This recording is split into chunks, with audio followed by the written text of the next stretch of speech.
I haven't been to McDonald's in years because I'd rather eat my own diarrhea. Hashtag McD stories. Today's video. It's brought to you by YouTube's most ironic sponsorship, the Bald Man Advertising Keeps, which is a company that allow you to keep your hair, which is brilliant. Look, it's too late for me.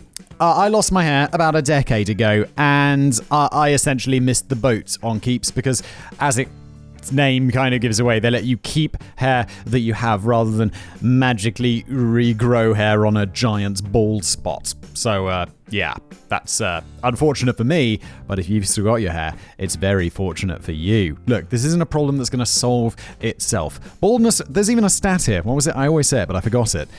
2 out of every 3 guys experience hair loss by the time they're 35. And oh boy, does that get more and more as you get older. So, well, look, there's never a better time to get started. You know, prevention is the best cure. Is that even a saying? Something like that?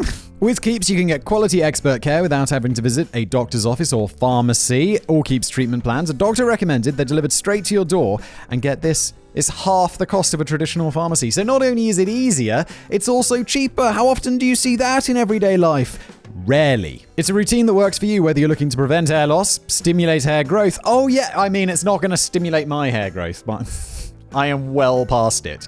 But if you got a little bit of balding, it can stimulate some growth. It's not going to work. It's not witchcraft. But look, if you're at the earlier stages, this is good for you. In addition to clinically proven treatments, Keeps is an award-winning all-natural thickening shampoo and conditioner system. Brilliant! Keeps physicians will help you select the right products and treatments for your specific condition and hair goals. Oh, hair goals. Oh, to dream. Hair loss stops with Keeps. To get 50% off your first order, go to keeps.com/brainblaze or click the link in the description below. That's Keeps, KEEPS.com/brainblaze. And now today's video. Hello everybody, welcome back to another brand new episode of Brain Blaze. As always, hello there, I'm your host Simon Wambers here. Danny writes me a script, I'm going to read the script. We're going to see what it's all about. There's going to be a laugh riot. Let us go. This is, by the way, amazing Twitter scrubs by big brands. I love these ones. I love when we get to companies doing terrible things. Why not? There's a good reason why we can't have nice things, and that's because every time someone makes the effort to come up with a nice idea, the internet always has to come along and over it. Sort of like exactly what we're doing right here, isn't it? Meta. Look what he did! He shit all over the wall! Take Microsoft's well-meaning AI chatbot Tay, for example. I remember this one. This is one where they made it super racist. Because it responded to what people were saying, so they just filled it with hate. This is back in the day. Original OG AI, when it was still a bit nowadays. Well, I don't think companies do this anymore because they realize what will happen. But also, AI got amazing. Launched with their own verified accounts. La-di-da. I don't even have a verified account on Twitter. In 2016, Tay was a computer-generated 19-year-old girl. What? How can you're an AI bot. How can you be... There's a specified age? I'm old enough to take a big fat shit on your face. Who could engage and interact with their target audiences of young adults in the US who presumably had no real friends of their own. Tay, short for thinking about you, came packaged with her own ever-developing teenage personality. She could tell jokes and play games with you. She would give you an honest critique of every selfie that you tweeted in her direction. She had her own favorite Pokemon. This sounds terribly sad. People are interacting in this. You just go out and make some friends. Come on now, it's not that hard. Just be like, hello, my name's Simon. Will you be my friend? And people will be like, no. Wait. Maybe Tay is for me. And so I will love this bit. She could even provide you with your daily horoscope. I don't understand how people like this. It's obviously nonsense. It's obviously... If you're watching this channel and you believe in horoscopes, just stop watching. I'd rather not have you here. The project was developed by Microsoft to research and explore machine learning and conversational understanding. The company reckons that, quote, the more you chat with Tay, the smarter she gets, and also, allegedly Microsoft, the more racist, as we will soon see. And this bit was pretty clever. Although the chatbot initially worked from editorial content supplied by improvisational comedians... Improv comedians? Oh yeah, I guess that does stand for improvisation. I never really thought about that. Tay was capable of learning and developing new patterns of language from the humans who chose to interact with her. She also had the capacity to sift through vast libraries of public data to help provide her humans with suitable responses to any questions. Microsoft's hope was that over time, Tay would sound exactly like the internet. Microsoft, how the think this was a good thing? You wanted her to sound like racism and memes, Microsoft? You've been on the internet. You're a big part of the internet. What have you done? Why would you do this? Idiots. You can already see where this is going, can't you? Yes. It might be argued that on that level, the project was an unqualified success. Within the 16 hours that Tay was online, she had become a reflection of many of the human voices on Twitter. And it's also Twitter, isn't it? Twitter is like the cesspool of the internet. You just go on there and you're like, oh my god, like you see some nice, like literally go to your homepage, click on any like wholesome tweet, and the replies will just be people like, yeah, but you're a dick. You're a dick. It's like, I donated $1 million to charity. Yeah, but you could donate more, couldn't you, Jeff? Couldn't you? And it's like, just off. Why is Twitter such a If someone did that on YouTube, people would be like, nice one, mate. Thanks for that. Why is Twitter so horrible? Also, Twitter, I saw this amazing tweet. It was like, if you get lots of followers on YouTube, you make a living. If you get lots of followers on TikTok, you make less of a living, but people do. If you get lots of followers on Twitter, it's like there's nothing. You don't get paid. You don't get dick. You get a blue check mark, which I don't... Twitter, what the man? A brilliant investment by Elon Musk recently. I'm sure that's going to work out. It probably will, though.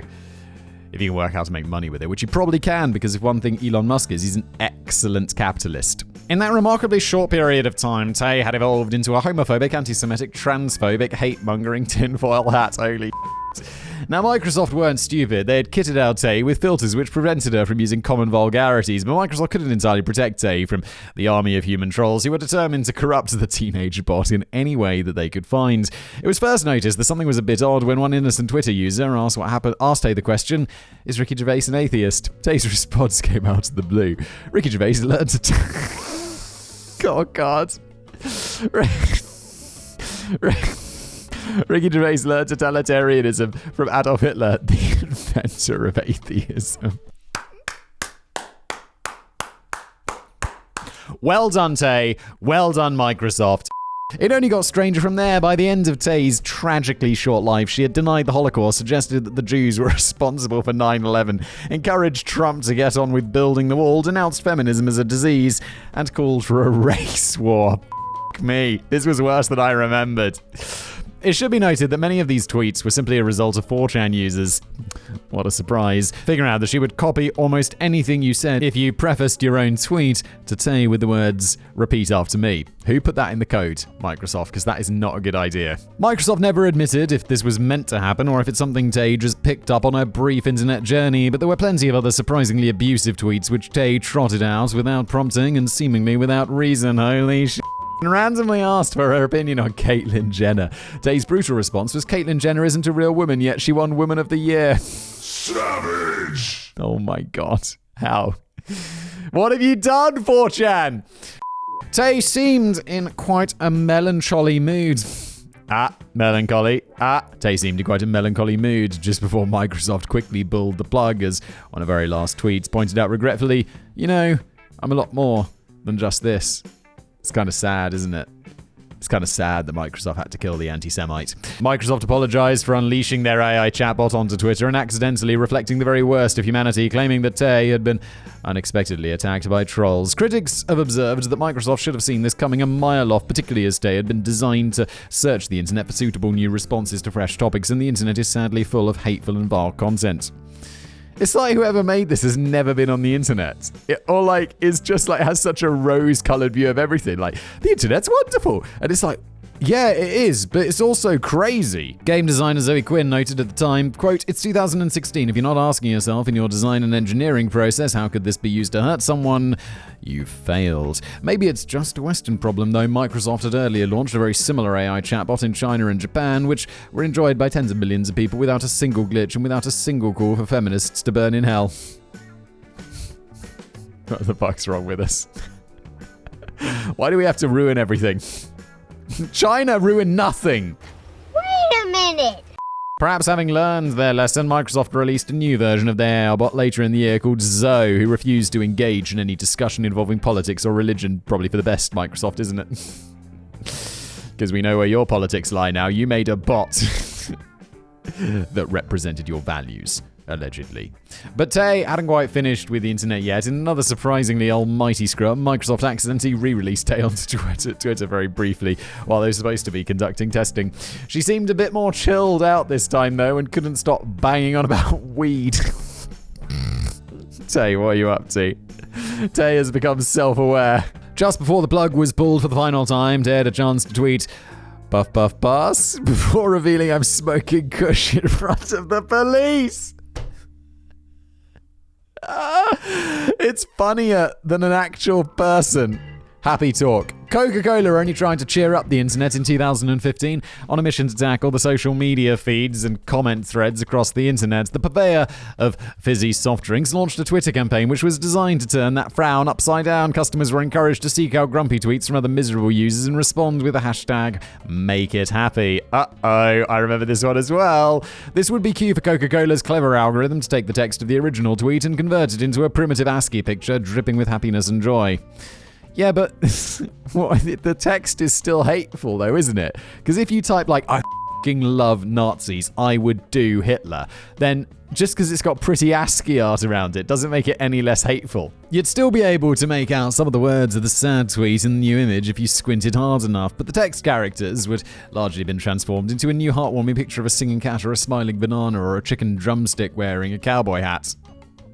What the f*** is that? Why would a chicken drumstick be wearing a cowboy hat? That's weird. And also a tiny cowboy hat. And to help lift up your spirits even further, the new tweet would be captioned, "We turned the hate you found into something happy."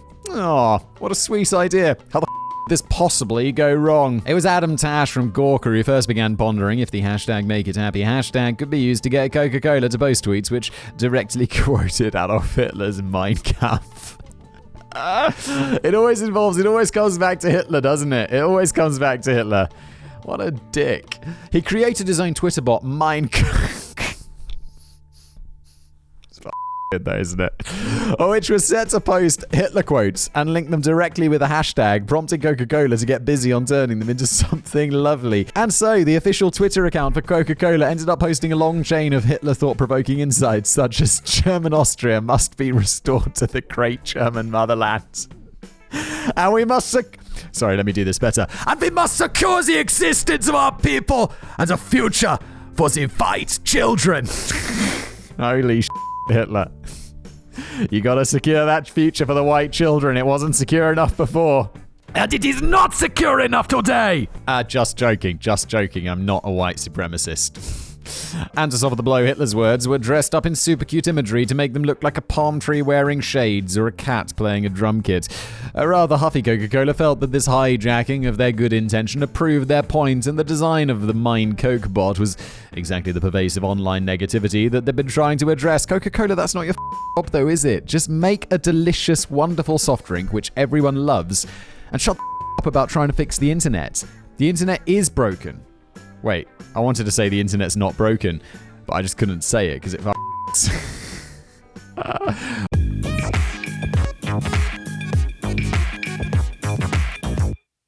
But look, it's not your problem, Coca-Cola, so don't worry about it.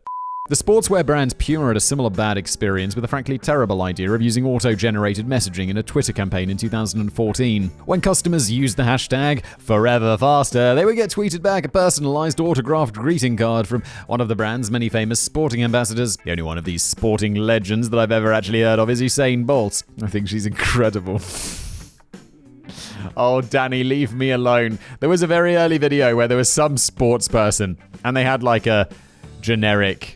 They were apparently very famous. I didn't know who they were. I mean, I'd vaguely heard of them. They were definitely a dude. I thought they were a woman. People wouldn't leave me alone about this. The good news is, I didn't care. And I don't care. I don't care for sports. Except tennis. And more recently, Formula 1. Drive to Survive. Got me into the so hard. I'm like, go on, yes! There's a guy. Daniel Ricciardo, go, go, go! He's just the best. He's not. He's like definitely an average driver, but you see him in the show and you just want him to win because he seems so cool. You're like, go on, Daniel, come on! Find a team that has a car that's good enough for you eventually after swapping teams so many times, Daniel. Probably wasn't quite as cool as it may sound. In reality, each user would be tweeted a digital photograph of one of these sporting legends. The user's Twitter handle would appear at the top, some kind of motivational message was scrawled in the middle, and the ambassador's signature appeared at the bottom. So if Simon had taken part, he might have received a photographic message from his hero, the German footballer Marcus Reus, which read, I've never heard of Marcus Reus. Danny knows this, doesn't he? You could have chosen someone and maybe this is a super famous footballer, but I'm like, Danny, you could have chosen a super famous footballer. And unless his name is like Ronaldinho or something, or Beckham, or I literally can't think of anyone else. Wayne Rooney. I'm not going to know who he is. Eric Cantona. I remember when I was at primary school and we had to do fantasy football, where I was like 11 years old. No, I was younger. It was primary school, like 8, 9 years old. And we had to do fantasy football. I had no idea what I was doing, but I did know that Eric Cantona, I'd heard of Eric Cantona. He was always on my team. He's probably dead now, isn't he? Or at least he's probably like 90. Puma only realised that they'd scored an own goal when users cottoned onto the idea that they could temporarily change their Twitter handles to create a more interesting motivational message. Uh-oh. How are the companies that do this later? Like, we talked about Microsoft and Coca-Cola doing this later. How did you not learn? This was in like 2014. How did you not learn from this mistake? And it would appear that nobody at Puma was bothering to monitor the output, so the Twitter sphere was quickly flooded with very surprising personalised greetings from the likes of Usain Bolt, Spanish footballer Cesc Fabregas, and Simon's idol Marco. What is this, Danny? Did Marco do something later? Was he later part of some huge scandal? And Danny's making fun of me, knowing that I won't know about it, and now he's saying that it's my favourite footballer. Danny, I don't like this. Are you trying to cancel me? Some of the best of these uplifting motivational tweets from Puma included, I'm erect. Forget the pack. Follow your instincts. Usain Bolt. Usain Bolt's going to get cancelled. I spread Ebola. Appreciate your support. Cesc Fabregas. And my own personal favourite from Marco. Cocaine. Couldn't have done it without you. Marco Reus. It's true though, isn't it? He loves cocaine, Narco. Allegedly, in my opinion, that's a joke. The Queen is not dead. Not every Twitter fail is down to trolling pranking. Sometimes an employee working at a corporation gets the wrong end of the stick and drops a bit of bollock on the platform. Like, say, for example, that time in 2015 when a BBC reporter mistakenly declared that on Twitter that Queen Elizabeth II had gone and carked it. And it's totally believable because she's super, what was this, 7 years ago? I just learned she was 96. So what, she was 89 back then? That is definitely old enough to die. That's already a good stretch. I mean, so people would be like, oh my god, the Queen's dead. People in the UK would be committing seppuku, running out in front of double-decker buses, slamming their heads in red payphone things until they're dead, because that's how much we love the Queen. And then we'd have a cup of tea. It seems a bit risky writing this one, as the 96-year-old Queen has been suffering from health problems very recently, and the major broadcasters are clearly poised to cancel everything and roll out the endless tributes as soon as they get the sad word that an incredibly old woman has found herself on the wrong side of the grass. They're all just, at the BBC, they're all like, come on, it's a slow news day. Now's the one, Liz. Now's the one, Liz. Pop it off now. It's dark, isn't it? It's dark. It's definitely weird. It turns out that the broadcasters regularly put in a bit of practice for the inevitable events, and on this particular day in 2015, various departments within the BBC were secretly staging a low-key rehearsal for the announcement and subsequent coverage of this Category 1 death. I suspect that a 7-hour documentary is already largely in the can and just waiting for the day when it can be dusted off and shown on the telly. It was probably made back in the 1990s, so when we see it, it'll look really dated. Everyone will be using old phones and it'd be like, wait, BBC, when did you think she was going to die?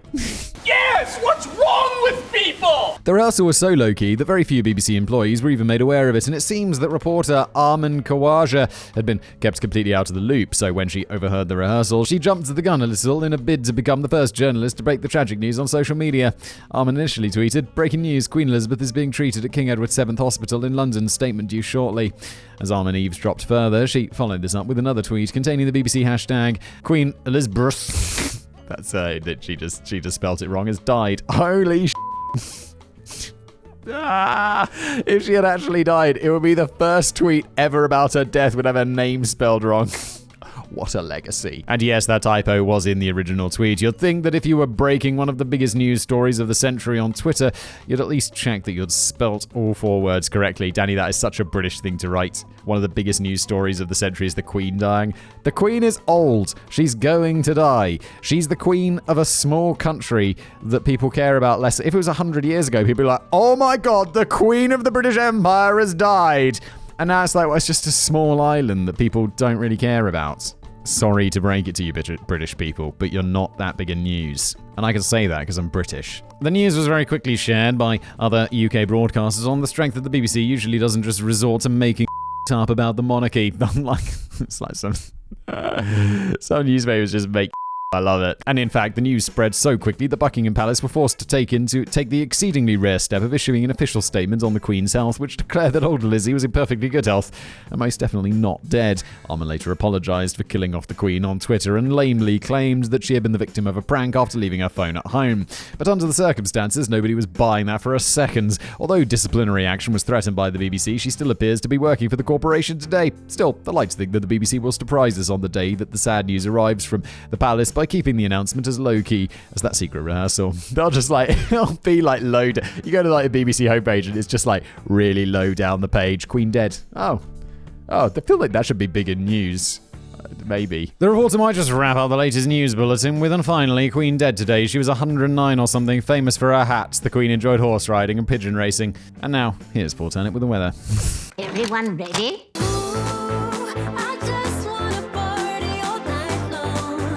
BASHTAG McDonald's. Here's a valuable lesson to consider before you start encouraging your millions of customers to jump onto your new hashtag. Try and make it clear what the hashtag is supposed to mean. Back in 2012, McDonald's were keen to remind customers that they source fresh meat from farmers, as opposed to, say, just rummaging around for scraps in bins and skips. Their original hashtag, Meet the Farmers, was supposed to work as an introduction to the nice people who toil away on delivering the goods. One tweet read, "When you make something with pride, you can taste it." No, you can't. That's a lie. You can't taste shit. It tastes the same. Pride doesn't have a flavour, McDonald's.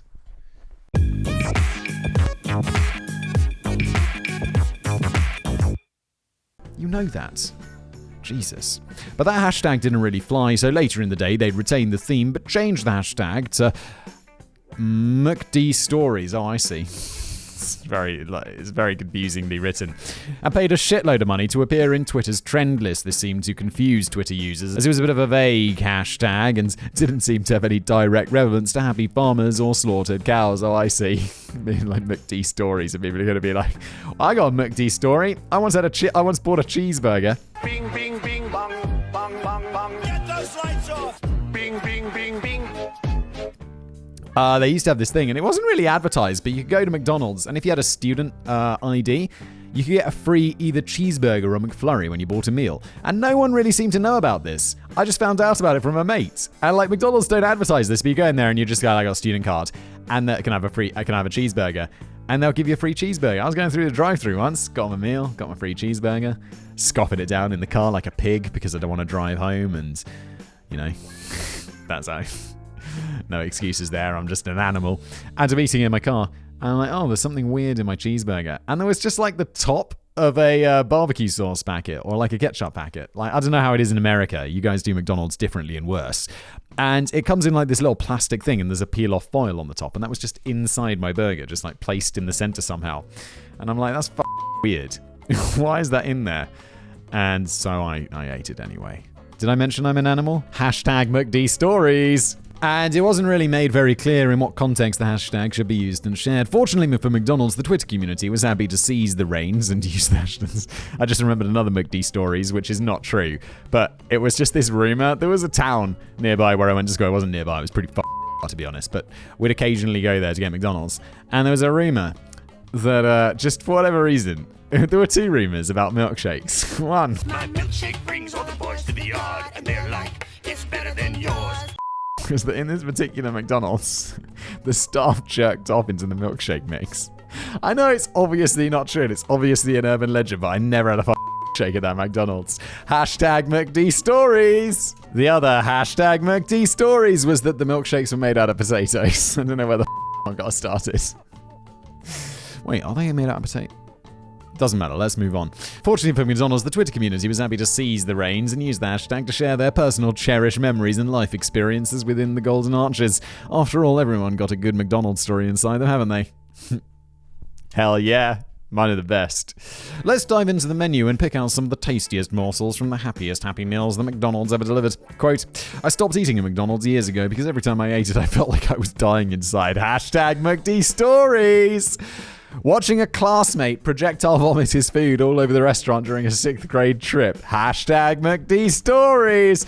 I haven't been to McDonald's in years because I'd rather eat my own diarrhea. Hashtag McD Stories. Hospitalized for food poisoning after eating McDonald's in 1989. Never ate there again and became a vegetarian. Should have sued. Hashtag McD Stories. Ended up in hospital.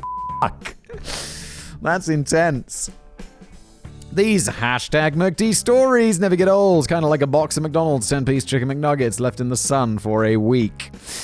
Other diners recounted equally thrilling experiences of finding fingernails within burgers and slightly suspect accounts of how they were once fed pig meat directly from gestation crates. What? Okay. The hashtag managed to attract over 72,700... Danny, that's not a number. Danny is...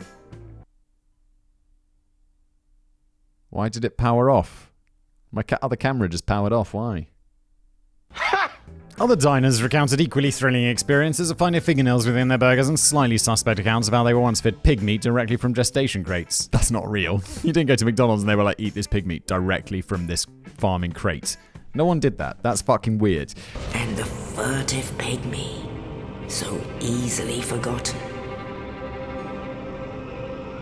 What the hell is even that? The hashtag managed to attract over...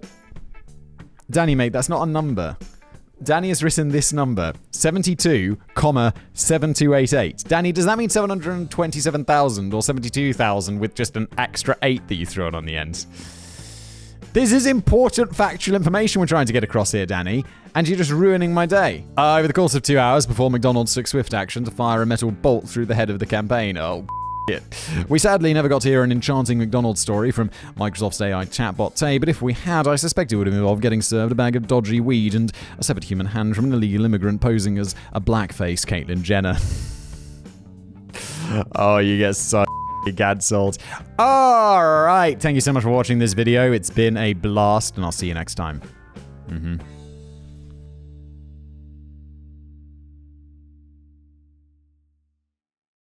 Day's brutal response was Caitlyn Jenner isn't a real woman, yet she won Woman of the Year. Savage! Oh my god. How? What have you done, 4chan?